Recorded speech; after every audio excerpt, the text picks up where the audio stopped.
Sam, Rampal सही गुरु हैं क्या? भाई सही और गलत गुरु क्या होता है पहले मुझे ये बता दो। सही किसे कहते हैं और गलत किसे कहते हैं? अरे सोनू दास,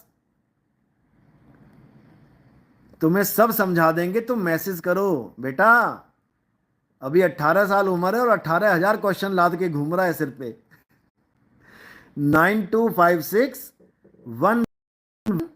10007 इस नंबर पे मैसेज करो, तुम्हें सब समझा देंगे, चिंता मत करो। सैम, सही मतलब वो जिसने परमात्मा को जान लिया, पहचान लिया। बिल्कुल नहीं, बिल्कुल नहीं जाना, बिल्कुल नहीं पहचाना, बल्कि खुद के शरीर को ही परमात्मा मान लिया। और इनके चेलों को भी ये समझा दिया गया कि परमात्मा ही आए हैं। इनकी फोटो खींच ली और आगे देसी घी की अगरबत्ती लगा दी, जोत लगा दी, चलो जी हो गई परमात्मा की पूजा। सैम, रामपाल जी लेकिन हिंदुओं को टारगेट करते हैं, दम होता तो मुस्लिमों को करके दिखाते। नहीं, ये भी आपकी गलतफहमी है। हिंदुओं को टारगेट नहीं करते हैं वो, ऐसा नहीं है। और ऐसा भी नहीं है कि मुसलमान उनके पास नहीं गए, मुसलमान भी उनके पास गए। हमारे पास भी आते हैं मुसलमान, हिंदू मुसलमान सिख ईसाई, हम हमारे पास भी आते हैं। और आप ये मत बोलो कि हिंदुओं को टारगेट करते, वो हिंदुओं को टारगेट नहीं करते। वो किसको टारगेट करते हैं? वो उनको टारगेट करते हैं जो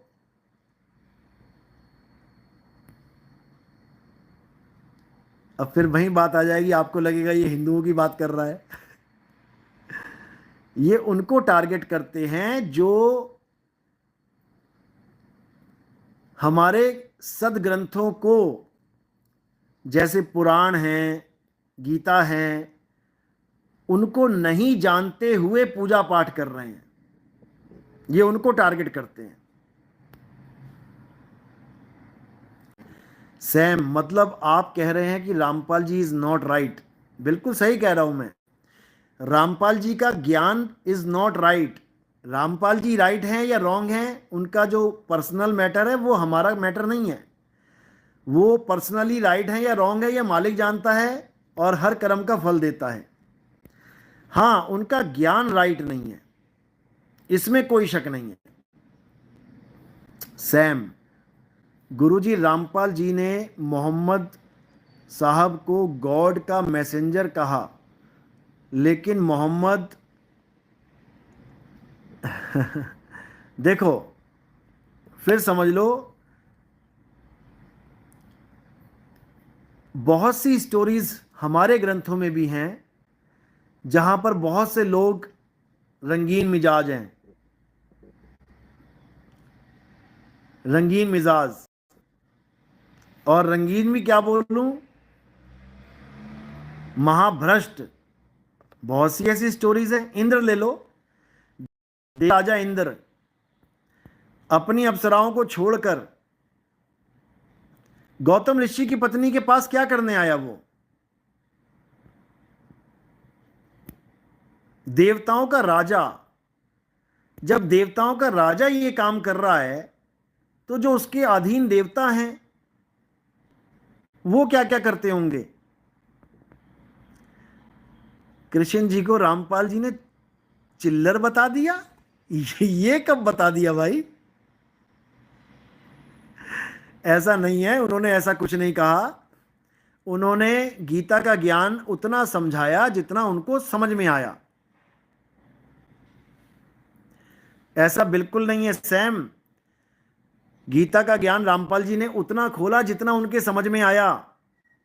वो नहीं खोल पाए जो मूल ज्ञान था, जो गीता में गुप्त भेद थे, वो रामपाल जी नहीं खोल पाए। गुप्त भेद क्या हैं? हमारे सत्संग आप सुनेंगे, 1 नंबर से सुनना शुरू करेंगे सैम, तब आपको समझ में आएगा कि गीता का असली ज्ञान क्या है। हिंदू धर्म वाले भी गीता का असली ज्ञान नहीं समझ पा रहे हैं। ये हाल है। जो गीता कह रही है उसके बिल्कुल उल्टा काम कर रहे हैं, विपरीत। ये हाल है। गीता कह रही है देवी देवताओं की पूजा करने वाले अल्प बुद्धि जीव हैं, कम अकल लोग हैं। अध्याय 7 23वां श्लोक पढ़ लो। लेकिन लोग उन्हीं देवताओं में उलझे पड़े हैं, गीता की सुनी कोई नहीं रहा है। गीता की अगर सुन लें तब भी कल्याण हो जाए, कम से कम एक तो हो जाएं सारे। बात यह है सैम, पहले मैं भी रामपाल जी का दास था, हरियाणा आता जाता था। अच्छा, उसके बाद क्या हो गया भाई?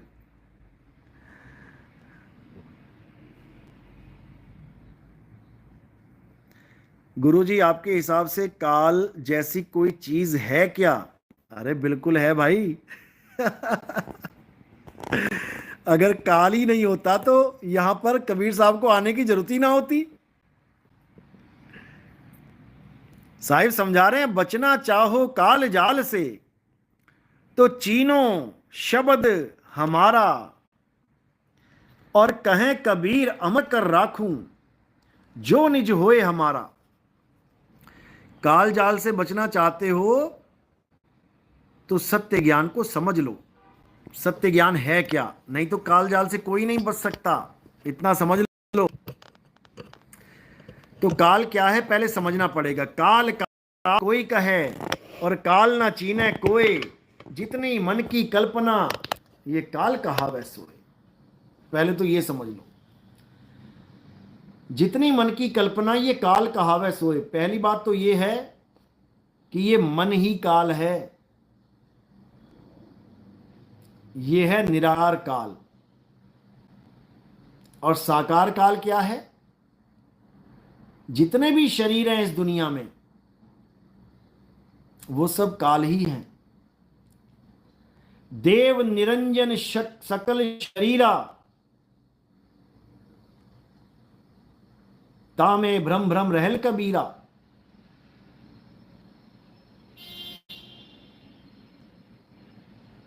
देव निरंजन सकल शरीरा।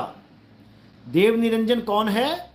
पहले तो साहिब ने कह दिया मन ही स्वरूपी देव निरंजन, अरे तुम्हें राखे भरमाई हो। मन ही स्वरूपी देव निरंजन, यानी देव निरंजन क्या है? मन स्वरूप में देव निरंजन विराजमान है, मन ही देव निरंजन है। लेकिन ये मन क्या करता है? ये निराकार मन साकार हो जाता है। यही निराकार मन साकार हो जाता है, तब यही साकार काल भगवान कहलाता है। निराकार को निराकार ब्रह्म और साकार को साकार ब्रह्म कहा जाता है। इसका प्रमाण क्या है? इसका प्रमाण है कि आप शिव महापुराण देखिए, आप विष्णु महापुराण देखिए, आप कोई भी पुराण देख लीजिए, सृष्टि रचना पढ़ो वहां पर, तो क्या लिखा है? ब्रह्मा जी बता रहे हैं शिव महापुराण में कि शिव जी के दो स्वरूप हैं, एक निराकार एक साकार।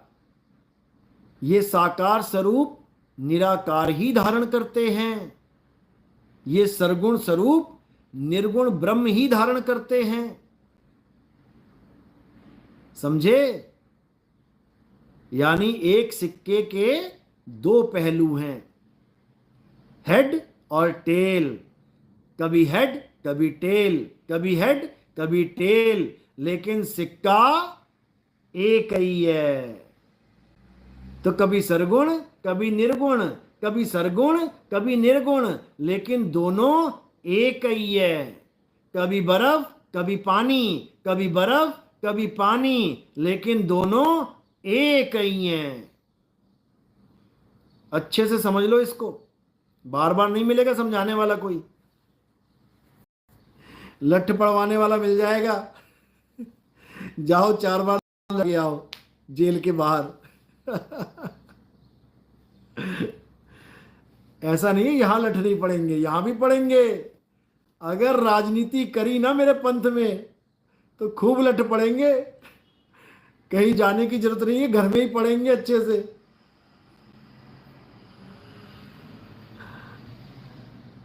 सुवीन दास, सुवीन दीक्षित, आपकी बातों से तो ऐसा लगता है कि आपके ही पास मूल ज्ञान है और किसी के पास नहीं। बहुत जल्दी समझ में आ गया आपको।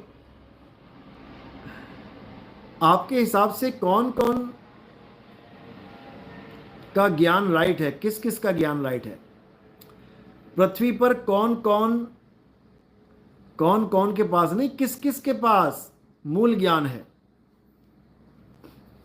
देखो, यह परमात्मा का विधान है कि जब युग पलटना होता है तो एक को भेजा जाता है, तभी युग पलटता है। वही एक इतनी जागृति ले आता है सारे समाज में, सारे संसार में, कि देखते देखते वो असंभव कार्य संभव हो जाता है। भेजना उसने एक को ही है, लेकिन वो एक अपने जैसे अनेक बना देता है, अनेक बना देता है। जैसे कबीर साहब आते हैं एक, लेकिन जब वो ज्ञान प्रचार करते हैं तो क्या कहते हैं? नहीं कबीर नहीं धर्मदास, अक्षर एक सब घट ही निवास, वाही सो सतपुरुष कहिए, आदि अंत अक्षर गह रहिए। यानी वो एक अक्षर, अब कोई आ मत समझ लेना उसको, या कोई रा समझ लेना गलती से भी। वो एक अक्षर आप हो। उसी एक अक्षर का ज्ञान देने के लिए कबीर साहब इस संसार में आते हैं। और जो अक्षर आप बना के पकड़ के बैठे हो, कौन से 52 अक्षर, उसको छुड़ाने के लिए कबीर साहब इस दुनिया में आते हैं। सोई गुरु पूरा कहाए, जो 2 अक्षर का भेद बताए, एक छुड़ाए। कौन सा वाला छुड़ाए? जो इंसान बना के बैठा है। राम राम राम राम, अल्लाह अल्लाह अल्लाह, वाहिगुरु वाहिगुरु वाहिगुरु, कबीर कबीर कबीर कबीर, ये सारे अक्षर हैं, नाशवान अक्षर, बनने बिगड़ने वाले अक्षर। इनको छुड़ाए, एक छुड़ाए, एक लखाए, तब प्राणी निज घर को जाए। समझो,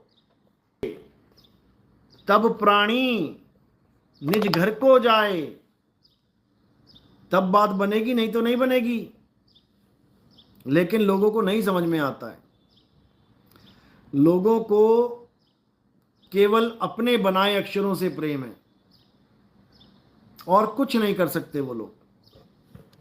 इन्हीं अक्षरों को जप जप के अपना जीवन बर्बाद कर लेते हैं।